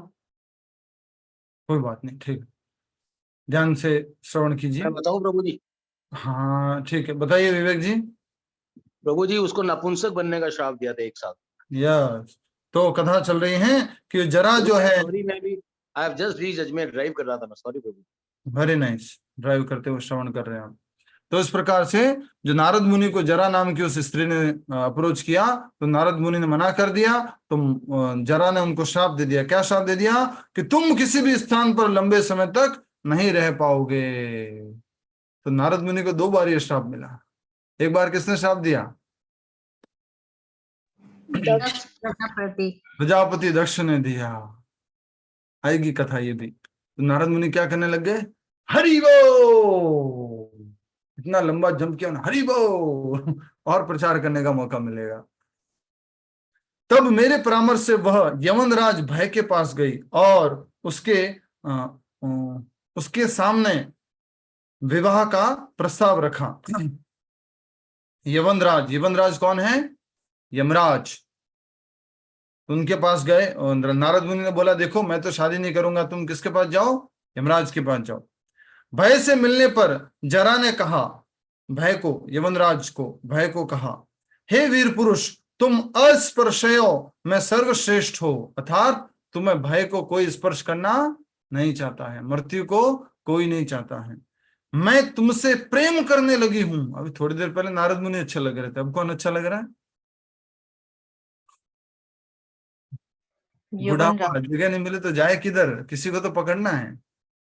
मैं तुमसे प्रेम करने लगी हूं और विवाह करना चाहती हूँ। जो व्यक्ति शास्त्रों के अनुसार दान देता अथवा लेता नहीं है वह निश्चित ही मूर्ख कहलाता है और भविष्य में अपने निर्णय पर पश्चाताप करता है। यहाँ मैं तुम्हारे सम्मुख खड़ी हूँ और हर प्रकार से तुम्हारी सेवा में तत्पर हूँ। कृपया मुझ पर कृपा करते हुए मेरा वरण करें। दीनों पर दया करना प्रत्येक सज्जन का परम कर्तव्य है। ऐसे दिन पर कोई दया करेगा? बोलो। कोई बूढ़ा जो है हमारे को अप्रोच करे, बूढ़ी उम्र कोई अप्रोच करे कि मुझे आलिंगन कर लो, मेरे से शादी कर लो, कोई नहीं चाहता। तो ये अस्पर्श है, जो भय है, जो यमराज हैं, उनसे ये प्रस्ताव रखा जाता है। तो अब क्या होता है देखिए आगे। जब यह सुनकर यमराज मुस्कुराने लगे और कुछ क्षण विचार करके उन्होंने उत्तर दिया, नियति की इच्छाओं को फलीभूत करने के लिए मैं तुम्हें समस्त प्राणियों पर आक्रमण करने के लिए नियुक्त करता हूं। मैं तुम्हें समस्त प्राणियों पर आक्रमण करने के लिए नियुक्त करता हूं, मेरे साथ में रखता हूं। मैंने तुम्हें एक्सेप्ट कर लिया। तुम्हारे साथ मेरे सैनिक भी रहेंगे और ये हैं मेरे बड़े भाई प्रज्वर। किसके बड़े भाई? मृत्यु के, भय के बड़े भाई कौन है? प्रज्वर। और प्रज्वर कौन से थे? 108 डिग्री फ़ारेनहाइट ज्वर, जिसे भगवान विष्णु भेजते हैं। 108 डिग्री का बुखार, प्रज्वर।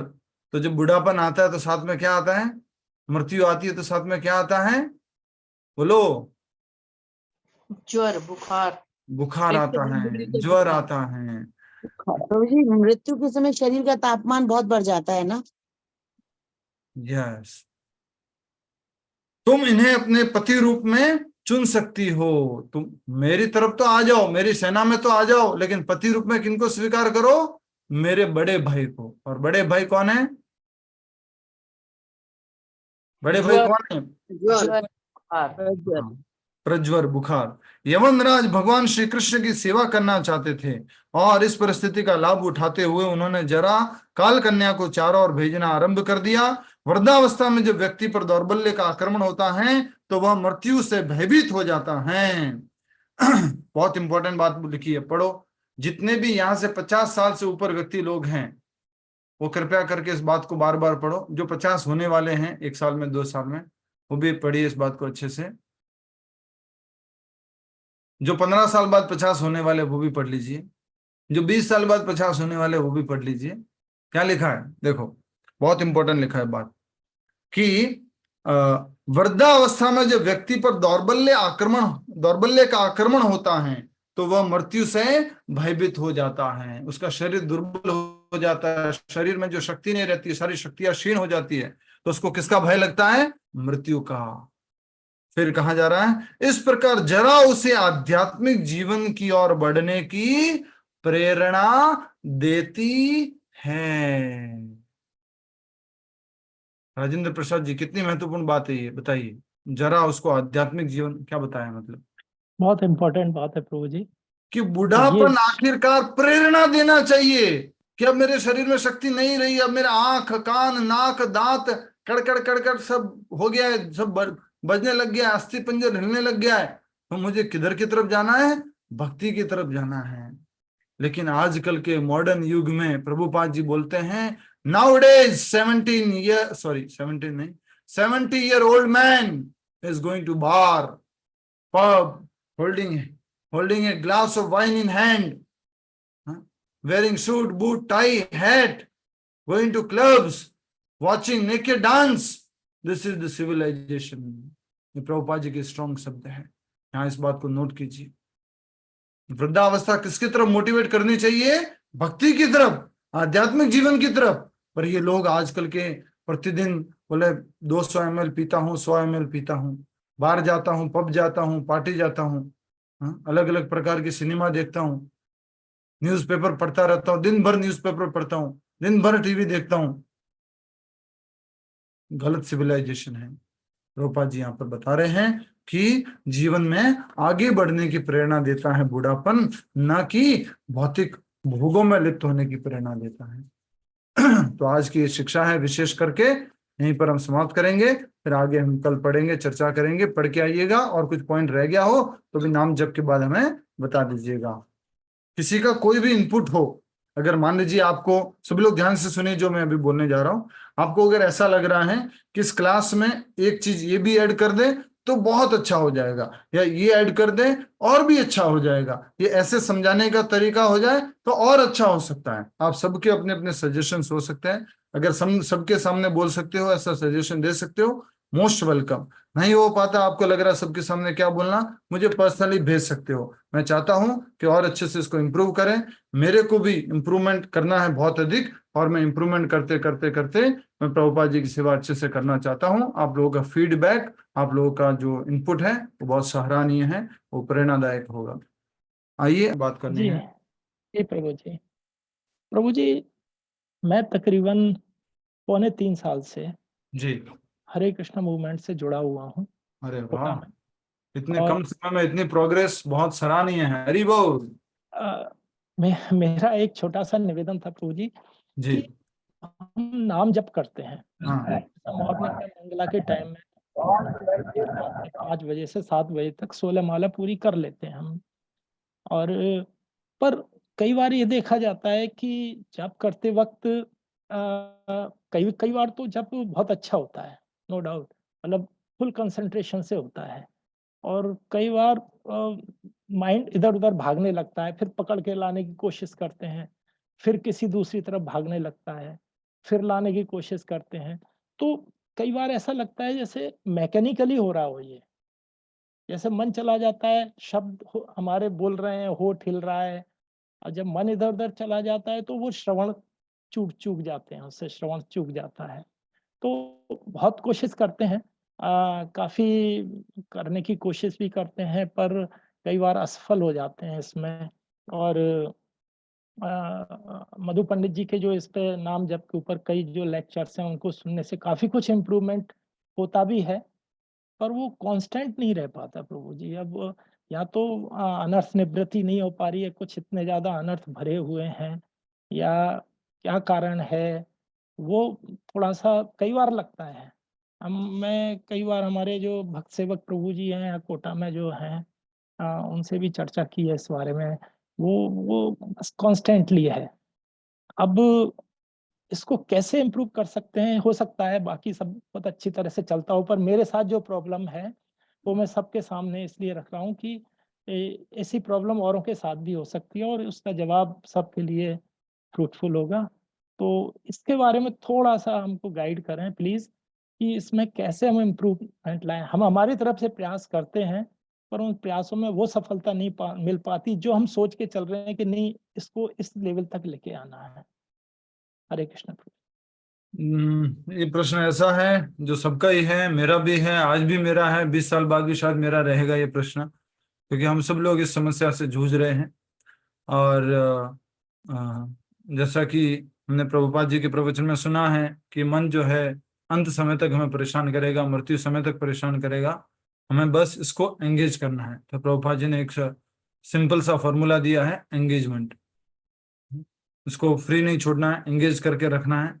एंगेज तो करते हैं, बट खास करके जब इस मन को नाम जप में एंगेज करते हैं तो मन, हम देख पाते हैं कि मन कहाँ कहाँ भागता है। दर्पण के रूप में ये नाम जप का कार्य हमें दर्पण के रूप में कार्य करता है।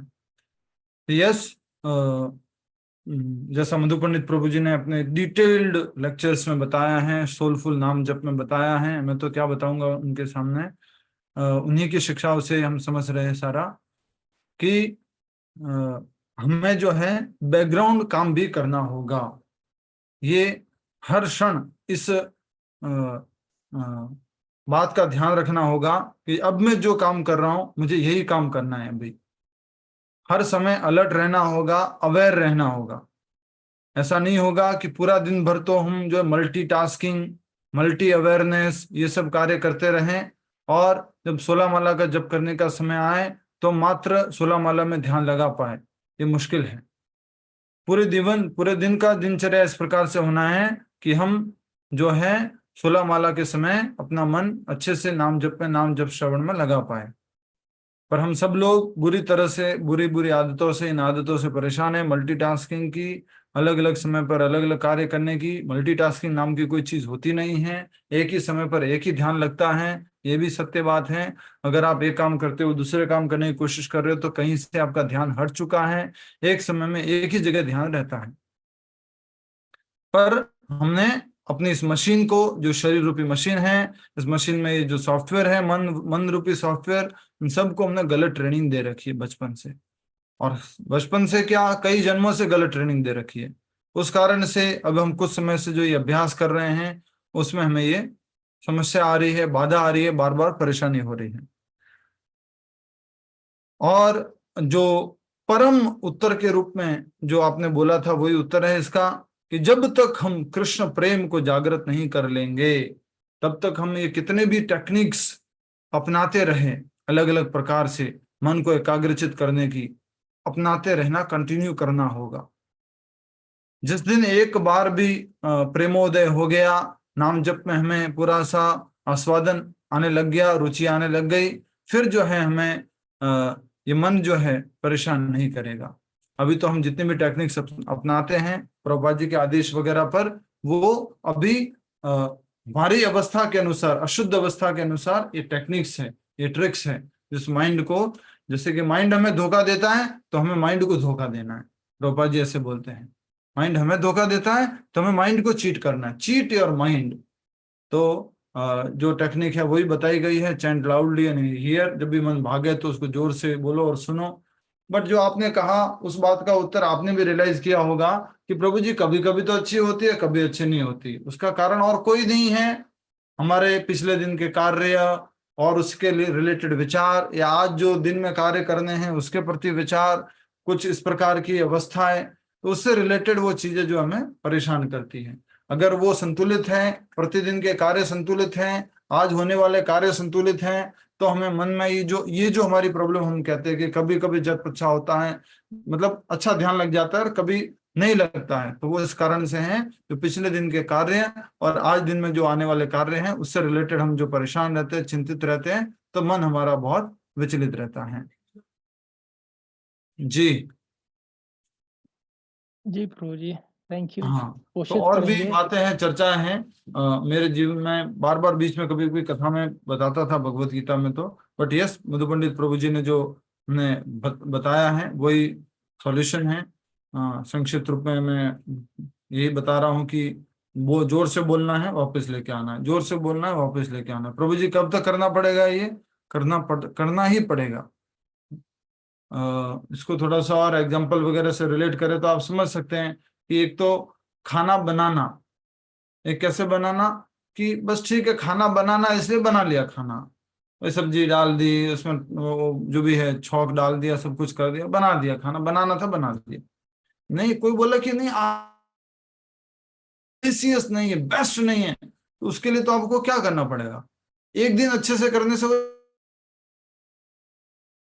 खाना बनाने की बारी आएगी, प्रतिदिन जब सब्जी बनाने की बारी, तो अलर्ट रहना होगा, कॉन्शियस रहना होगा कि मैंने सब्जी कितनी पानी में भिगी थी, साफ हुई क्या नहीं हुई, जो तवा है वो जो कढ़ाई है वो सूखी है कि नहीं है, तेल कौन सा डाल रहे हैं, कितनी मात्रा में डाल रहे हैं, हर दिन एवरीडे अलर्ट रहना पड़ेगा, एवरीडे अलर्ट रहना पड़ेगा। फिर क्या होगा? वो अलर्ट स्टेट आपकी कांस्टेंट हो जाएगी, फिर आप क्या कहोगे, नहीं इससे भी उत्तम अवस्था है, फिर उसके लिए कार्य करना पड़ेगा। ये तो लाइफ टाइम सेवा है हमारी, लाइफ टाइम सेवा है। तो एक दिन के कार्य से या एक दिन के जाप से, एक दिन के श्रवण से, एक दिन की टेक्निक से हम इसको नहीं सुधार सकते हैं। ये तो हमें प्रतिदिन का अभ्यास करना है। बस इतनी महत्वपूर्ण बात यह है कि छोड़ना नहीं है, जैसे तैसे जैसे तैसे जैसे तैसे करते जाओ, करते जाओ, करते जाओ, करते जाओ, करते जाओ। जी प्रभु जी, प्रभुपाद जी से इतना ज्यादा मैकेनिकल नहीं हो जाना कि हरे कृष्ण राम राम हरे हरे, हरे कृष्ण राम राम हरे हरे, हरे कृष्ण कृष्ण राम राम हरे हरे। इतना ज्यादा बंद हो जाना मैकेनिकल। एटलीस्ट ये तो ध्यान रखना कि बोल क्या रहे हो। ज्यादातर माता जी, प्रभु जी इसको मैं पकड़ता हूँ, हरे कृष्ण कृष्ण कृष्ण राम राम हरे हरे, हरे कृष्ण कृष्ण राम राम हरे हरे, हरे कृष्ण कृष्ण कृष्ण हरे हरे, राम राम राम, हरे कृष्ण कृष्ण राम राम हरे हरे। भाई क्या हो गया? ध्यान से सुन रहे हो, अगर गर्दन हिला रहे हो तो थोड़ा फोकस करने की कोशिश करना चाहिए ना। बेसिक चीज सुनाई नहीं दे रही है। एटलीस्ट अभी की अवस्था में जो शुद्ध नाम कहने की बात कर लो या ठीक नाम जप करने की बात कर लो, तो वो ये है कि अच्छे से सही से उच्चारण कर लो बस। और क्या कर लो? 16 माला कर लो प्रतिदिन। और क्या कर लो? हो सके जितना जोर जोर से बोल के मन को लेके आओ। तो सुबह सुबह ब्रह्म मुहूर्त में करो, कम परेशान करेगा। पिछले दिन के और अगले दिन के कार्यों को संतुलित करके रखो, तो वो जो है आपको कम परेशान करेंगे। और जोर जोर से बोल के करना और मन को बार बार वापस लेके आना। एक दिन में नहीं होने वाला, एक दिन से नहीं होगा। ये अभ्यास करते रहना है, करते रहना है, करते रहना है, करते रहना, करते रहना, करते रहना। जिस दिन कृष्ण प्रेम उदय होगा, कृष्ण प्रेम में, नाम जप में जब हमारी रुचि आ जाएगी, तब फिर हमें जो है ये सब चीजें परेशान नहीं करेगी, सब अनर्थ निवृत्ति हो जाएगी। अभी जितने भी अनर्थ है वो हमें परेशान कर रहे हैं। आप तो मात्र 3 साल की बात कर रहे हैं, यहाँ तो 12 साल 15 साल हो गए, अभी तक कंट्रोल नहीं हुआ। प्रभुपाद जी से किसी ने पूछा कि इतना जप क्यों करना चाहिए, तो प्रभुपाद जी ने उत्तर दिया कि इतना जप इसलिए करना है कि हम ये जप कंटिन्यू कर सकें। बिल्कुल ठीक बात है, बहुत सुंदर। और कोई? प्रभु जी कोशिश करेंगे कि आपने जो कहा है उस पर और अमल करें। मैं कुछ नहीं कह रहा हूँ, सब प्रभुपाद जी की वाणी है प्रभुपाद जी ने और जो प्रभुपाद जी कहा के है, वरिष्ठ जो भक्तों की सही वाणी है। वो नाम जप के 30-40 साल से कर रहे हैं, तो हम समझ सकते हैं उनके द्वारा जो बात बताई जा रही है। हम लोग पूरा, बहुत सारी बातें, अभी इतनी सारी बातें अभी तो करना ठीक नहीं है। हम जीवन में नाम जप को कम इंपॉर्टेंस देते हैं, दूसरी चीजों को ज्यादा इंपॉर्टेंस देते हैं। ये बहुत आवश्यक है समझना। हम एग्जाम्पल्स के थ्रू भी बहुत बार समझाते हैं। जिस बार बैंक के अंदर मान लीजिए कोई कैशियर होता है और कैश गिनता रहता है, जब ज्यादा भीड़ लग जाती है कैश जमा कराने वालों की, तो वो कंप्लेन करता है मैनेजर को, मैनेजर साहब ये क्या है, एक और कैशियर क्यों नहीं रख देते? इतने सारे लोग आते हैं, आपको समझ में नहीं आता, एक और कैशियर रख दीजिए आप। मैनेजर जब सुनते हैं।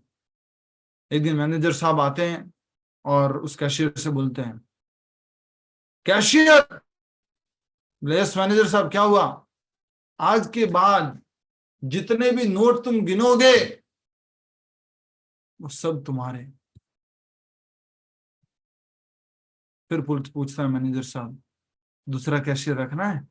नहीं सर, क्यों रखना है सर, मैं गिन लूंगा, ओवर टाइम कर लूंगा, इसमें क्या हो गया सर, वो घर की बात है, कर लूंगा, मैं खुद ही कर लूंगा। एक एक नाम किसका होने वाला है? मेरा होने वाला है, अपना होने वाला है, किसी और का नहीं होने वाला है। पहले जब घर से पत्नी का फोन आता था तो आराम से कैश, जो लोग लाइन में खड़े रहते थे उनको खड़ा रख करके ऐसे, हरे कृष्णा क्या चल रहा है, अच्छा ठीक है, अच्छा सब्जी ले, लोग लाइन में खड़े हुए कैश जमा कराने के लिए, ऐसे बीच में चाय पी रहा है, नाश्ता कर रहा है, भूल गया पत्नी से बात करना, भूल गया जो चाय पीना, नाश्ता करना। अब दिन भर क्या करता रहता है? कैश गिनता रहता। तो कितना अलर्ट होके?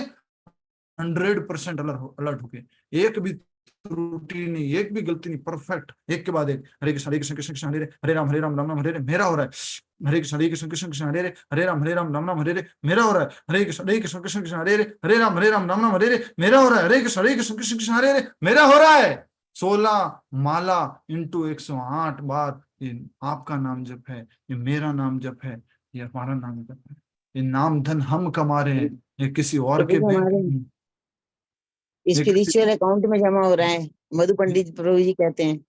यस, ये किसी और के खाते में नहीं जा रहा है, आप किसी और के लिए नहीं गिन रहे हो, आप किसी बैंक के मैनेजर के अंडर में कैशियर नहीं हो, आप खुद कैश गिनने वाले व्यक्ति हो, और कैश सारा आपका होने वाला है। 2 घंटे प्रभुपाद जी ने आपका अपॉइंटमेंट की डेट ले रखी है कृष्ण के साथ में। एवरीडे कृष्ण नाम रूप में, शक्ति रूप में आपके साथ अवतरित होते हैं, और प्रभुपाद जी ने अपॉइंटमेंट सेट कर रखा है। कोटा की फेमस कचौरी वाली दुकान पे चले जाओ, पोहे वाली दुकान पे चले जाओ, कचौरी वाली दुकान पे, और सुबह सुबह का टाइम, मुझे सुबह सुबह गरम गरम समोसा और कचौरी देते हो, सुबह सुबह 6 से लेकर के 8 बजे तक। उस बीच में चले जाओ, आप प्रभु जी होंगे, तिलकधारी होंगे, कुछ भी होंगे, वो व्यापारी आपको ध्यान भी नहीं देगा। वो बोलेगा प्रभु जी आप बाद में आ जाना, थोड़ी देर बाद मिलना, या बैठ के किसी को बोलेगा प्रभु जी को कचौरी देना, प्रभु जी आप 1 खाओ 2 खाओ। अभी उसका पूरा ध्यान कहां पर है? वो 2 घंटे का पीक आवर है उसका जिंदगी का, उसका प्रतिदिन का 2 घंटे का पीक आवर है, जिसमें वो व्यापार अधिक से अधिक करता है। तो प्रभुपाद जी ने 2 घंटे कृष्ण के साथ हमारा अपॉइंटमेंट फिक्स कर रखा है। 2 घंटे कृष्ण के साथ अलग से टाइम ले रखा, मीटिंग ले रखी है, हर एक व्यक्ति के लिए मीटिंग ले रखी है। कोई व्यापारी ऐसा होगा क्या वो 6 से 8 के समय में, पीक आवर्स में, अरे ठीक है कोई बात नहीं यार, लोग तो आते रहते हैं, आप भी बैठो, चलो बात करते हैं, चाय पीते हैं, नाश्ता करते हैं, ऐसा होता है? पूरा ध्यान उस व्यापार पे होता है। उसी प्रकार से हमें अपना पूरा ध्यान इसमें लगाना है। 2 घंटे जो प्रभुपाद जी ने हमारे लिए अपॉइंटमेंट सेट कर रखा है, नाम जप में लगाना है। इतने दयालु कृपालु हो कि भगवान कृष्ण के साथ हमारा अपॉइंटमेंट फिक्स कर रखा है, और हम उसको ऐसे ही ठीक है लाइट ले प्रभु लेते। हम लोग से ज्यादा बिजी तो भगवान कृष्ण के इतने अपॉइंटमेंट्स हैं उनके पास। कृष्ण के बहुत सारे अपॉइंटमेंट है, इतने बिजी है, हम लोग से इतने ज्यादा बिजी है, busy लोग इतने हैं। बिजी है, इतने बिजी है, फिर भी फुल फ्री है। ये किस कृष्ण की इनकंसीवेबल पोटेंसी है।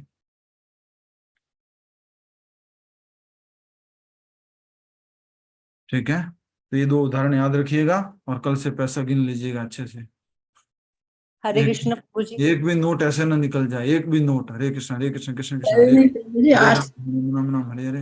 हाँ, आज से प्रभु जी। आज से, यस। बट सुबह सुबह ही हो सकता है, बाद में सोचो कि मेरी माला में बाद में 4 कर लूंगा, 5 कर लूंगा, वो नहीं हो पाती है। हम जिंदगी में, मैं देख रहा हूँ ना, सुबह जो हो गया मेरा हो गया, आज जो ये बाकी रहा है ये दिन भर मुझे परेशान करेगा। मतलब ऐसा तो नहीं बोलना चाहिए, सॉरी, माफी चाहता हूँ। परेशान करेगा मतलब कि वो अच्छे से मैं जाप नहीं कर पाऊंगा। जो भी 3 माला 4 माला आज रह गई है, वो फिर ऐसे ही Hare Krishna this is Krishna. True, morning में जो होती है ना, वो फिर सारा दिन में नहीं होती, चाहे जितनी कोशिश कर लें। और जो मॉर्निंग में आप जानबूझ के कुछ गलत काम करने की भी नहीं करेंगे, जानबूझ के आप मोबाइल इसमें फंसेंगे भी नहीं। उस टाइम में सत्वगुण ज्यादा होता है, रजोगुण आपके ऊपर कम हावी होगा। मधु पंडित प्रभु जी कहते हैं कि सुबह सुबह तो जाप सत्वगुण के प्रभाव में होता है, फिर धीरे धीरे रजोगुण, और फिर धीरे धीरे तमोगुण, मुक्त होना है उससे। लेकिन प्रभु जी यदि कोई इतना टाइम तक लगातार ना बैठ पाए और कर ना पाए तो क्या करना चाहिए? तब तो उसे किश्तों में ही करना पड़ेगा ना। देखिए माता जी, यहाँ बात हो रही है कि सर्वोच्च जप कौन सा है, हाँ, ऐसी बात नहीं हो रही कि कैसे पूरा करना है। क्या? पूरा तो कैसे भी कर लीजिए, आज मैं भी करूंगा ही, मेरी जो ये 3 माला बची हुई है उसको मैं पूरा तो करूंगा ही, सुबह नहीं कर पाया तो, लेकिन वो सुबह जैसा या क्वालिटी नहीं हो पाएगा। हरे कृष्णा प्रभु जी। वेरी हरे ट्रू कृष्ण। प्रभु। प्रभु जी एक सवाल था मेरा, जैसे अभी यहाँ पे नाम जप की बात हो रही है, तो जैसे हम भक्ति का प्रचार करते हैं, लोगों को भक्ति से जोड़ने की कोशिश करते हैं, हम बुक्स डिस्ट्रीब्यूट करते हैं, हम कीर्तन में आने के लिए, संडे फीस्ट के लिए लोगों को प्रोत्साहित करते हैं, तो जब माला जाप की बात आती है, इवन हम उनको मतलब वो गिफ्ट करते हैं ऐसा कि वो लोग जाप करें, लेकिन उन लोगों का ये क्वेश्चन होता है कि जब हम कीर्तन में नाम ले रहे हैं तो हम जाप नहीं कर रहे, तो उससे क्या फर्क पड़ेगा? उस चीज को लेके उनको कैसे प्रोत्साहित करें कि वो जाप भी शुरू कर दें? मतलब बहुत ज्यादा भी हम उनको समझाते हैं तो वो ज्यादा से ज्यादा एक काउंट करते हैं, तो उस पे अगर आप थोड़ा गाइड कर सकेंगे तो मुझे थोड़ा हेल्प मिलेगा इसके लिए। आपके लिए तालियां हो जाए पहले तो, हरि बोल। इतने सारे लोगों को आप इनवाइट कर रहे हो, इतना एंडेवर लगा रहे हो, संडे फीस्ट प्रोग्राम में बुला रहे हो, उनको नाम जप माला दे रहे हो, उनको बुक्स दे रहे हो, बहुत बड़ी बात है ये। आपसे कोई ले रहा है, कीर्तन में आ रहा है, संडे प्रोग्राम में आ रहा है, बहुत बड़ी बात है, और आपको बहुत बहुत धन्यवाद है इस कार्य के लिए। अब जो है कि नाम जप कैसे करें, तो वो कह रहे हैं कि कीर्तन में आते हैं नाम ले लेते हैं ना, तो उनको बोलो एवरीडे आओ। अगर एवरीडे आ जाते हैं तो ठीक बात है, आने दो उनको, फिर 7 दिन 15 दिन 20 दिन, फिर उनको बोलना माला पर भी क्या करो। धीरे धीरे उनका हृदय शुद्ध होता जाएगा, वो खुद ही कहेंगे कि अच्छा माला पे भी कर सकते हैं क्या, वो खुद ही आपसे माला लेंगे अगर प्रतिदिन कीर्तन में आएंगे तो। 7 दिन में एक बार, 15 दिन में एक बार भी कीर्तन में आते हैं तो उनको फिर बोलिए आप, देखिए कीर्तन तो हम प्रतिदिन कर नहीं सकते, मंदिर तो हम प्रतिदिन जा नहीं सकते, हमारे घर में तो मृदंगा करताल इस तरह की कोई सुविधा है नहीं, तो आप ऐसा करो, ये प्रभुपाद जी ने बताया है कि आप जो घर पे बैठ के माला के ऊपर हमें जप करना है। तो सबसे पहले हमें नाम जप करना है माला के ऊपर, और हमारा मन जो है माला के ऊपर जप करने से नियंत्रित होता है। तो दुनिया में हमारा सबसे बड़ा दुश्मन ये हमारा मन ही है। तो अगर आप स्टूडेंट है तो ये आपको पढ़ने नहीं देता, अगर व्यापारी है तो आपको ये व्यापार करने नहीं देता, आप जॉब करने वाले तो आपको ये जॉब करने नहीं देता। तो कृपया करके आप नाम जप करें इस माला के ऊपर, तो आपका मन नियंत्रित होगा। तो इस प्रकार से आप उनको माला दे सकते हैं शुरुआती लोगों को, ठीक है। जी प्रभु जी, हरे कृष्णा प्रभु जी। और आगे नेक्स्ट लेवल में, और नेक्स्ट लेवल के तरीके हैं अलग अलग, आप पूछते रहिएगा तो बाकी भक्तों को भी सहयोग मिलेगा। और बड़ी इंस्पिरेशन मिल रही है मोहिनी शर्मा माता जी से कि वो इतने कम उम्र में इतना अच्छे से सब लोगों को नाम जप की माला दे रहे हैं। अभी तक कितने लोगों को आपने जोड़ा होगा माता जी? अराउंड 55। 55 नंबर भी याद है, देखिए एग्जैक्ट नंबर। वेरी अभी नाइस। मतलब फोकस मेरा थोड़ा रहता है कि जो छोटे बच्चे हैं ना उनके ऊपर भी ज्यादा रहता है कि आप उनको कहाँ पर प्रहलाद हैं? स्कूल ज्वाइन करा आप कहाँ सके, वो पर रहते संडे हैं? को। आप कहाँ से हैं और क्या करते हैं? हरे कृष्णा प्रभु जी, मैं गाजियाबाद से हूँ and I am working in software company, तो सॉफ्टवेयर इंजीनियर हूँ। सॉफ्टवेयर एंड इंजीनियर होते हुए, काम करते हुए जो है प्रचार भी कर रहे हैं। जी प्रभु जी, आप कितनी माला कर पा रहे हैं? अभी तो 8 कर पाती हूँ डेली, बाकी एकादशी पे 22 कर लेती हूँ या 22 से हरि ज्यादा। बोल हरि बोल हरि बोल, बहुत सुंदर।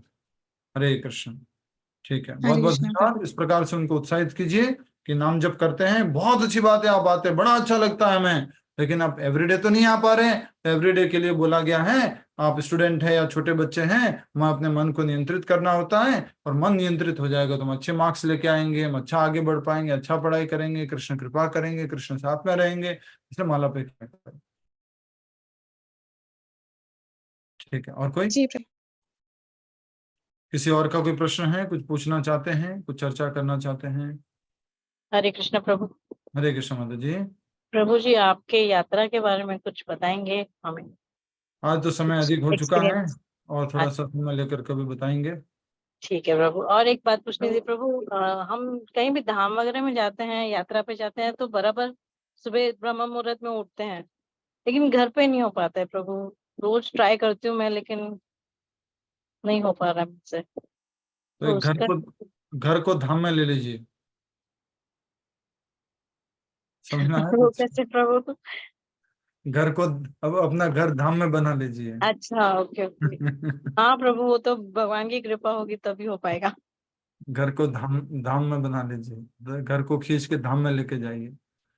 जी दूसरा प्रभु, है कि घर को ही धाम बनाइए, भक्तों को इनवाइट करते रहिए, घर में कीर्तन करते रहिए, ऑटोमेटिकली सब प्रॉब्लम का एकमात्र सॉल्यूशन।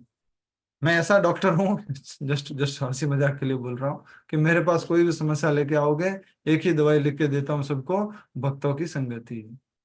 एक ही दवाई, संगति से सब कुछ हो जाएगा। ठीक है, समाप्त करें। हरे कृष्ण प्रभु जी।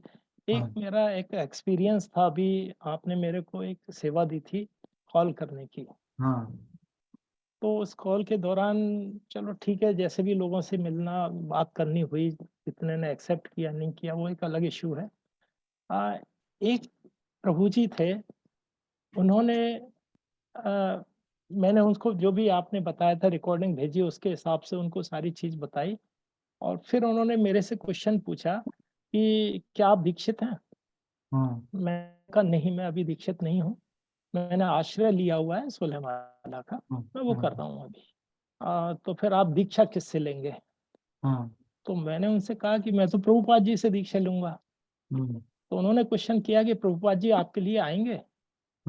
मैंने कहा आएंगे वो तो हैं, गए कहाँ है प्रभुपाद जी?